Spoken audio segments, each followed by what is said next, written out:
జరుగుతా ఉంటదండి. అవునండి. మహానుభావుడు చక్కగా తల్లి గర్భమును నలుగురు అబ్బాయిలు ఏక సత్రమ జన్మించారు. నలుగురు అబ్బాయిలు ఏక సత్రమ జన్మించారు. గర్భమున ఎవరు జనమారు. అవునా వెంకటరమణ స్వామి జనమారు. గర్భాన ఎవరో జనమారు. వెంకటరమణ స్వామి జనమారు. వెంకటరమణ స్వామి జనమారు. అవునా లేవయ్యా నా స్వామి నీకసలాలేవా. వెంకటరమణ స్వామి జలమారు.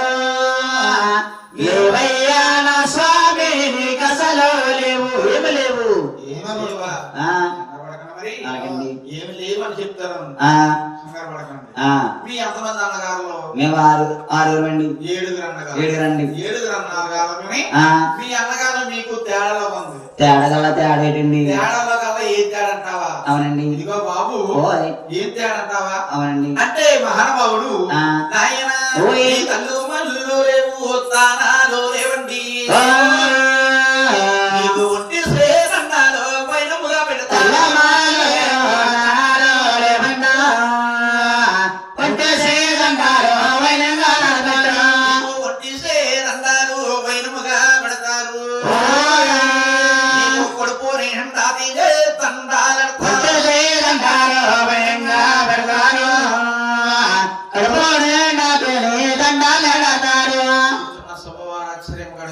ఏమండి తల్లిగారు గర్భం ఏడుగురు అబ్బాయిలు జన్మయ్యారు. 6 ఉన్నదములకి తల్లు మళ్ళు తాన జపాలు ఉన్నాయి. వెంకటరమణకి తల్లు మళ్ళు తాన జపాలు లేకపోవడానికి కారణం ఏంటని అడగచ్చు. మీ తల్లిగారి గర్భం 7 అబ్బాయిలు జన్మాలైన తర్వాత మీ కన్నా తన పేరుదేవి 7 కొత్తకు పిలిచి బాబు కుమారులారా ముందు ముందు కలియుగం పుడదలుచుకుంది. కలియుగంలో నరులు పుడతారు. నరులు పుట్టారంటే మిమ్మల్ని దేవాల దేవుళ్ళ కింద కొలుస్తారు.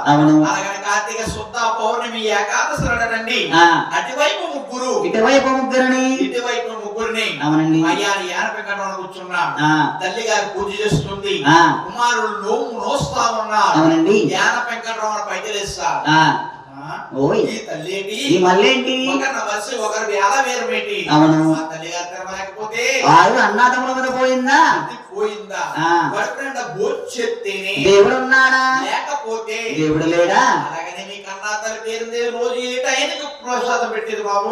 పొద్దున్న 7 గంటలకు ఎత్తేవారండి. 7 గంటలకు పెట్టేదటండి. ఆ రోజు 10 అయిపోయింది, 11 అయిపోయింది, 12 అయిపోయింది, 1 గంట అయిపోయింది, 2 అయిపోయింది, టైం 4 అయిపోయింది. అవునండి. వెంకటరామ చూస్తాడు. దేవుడు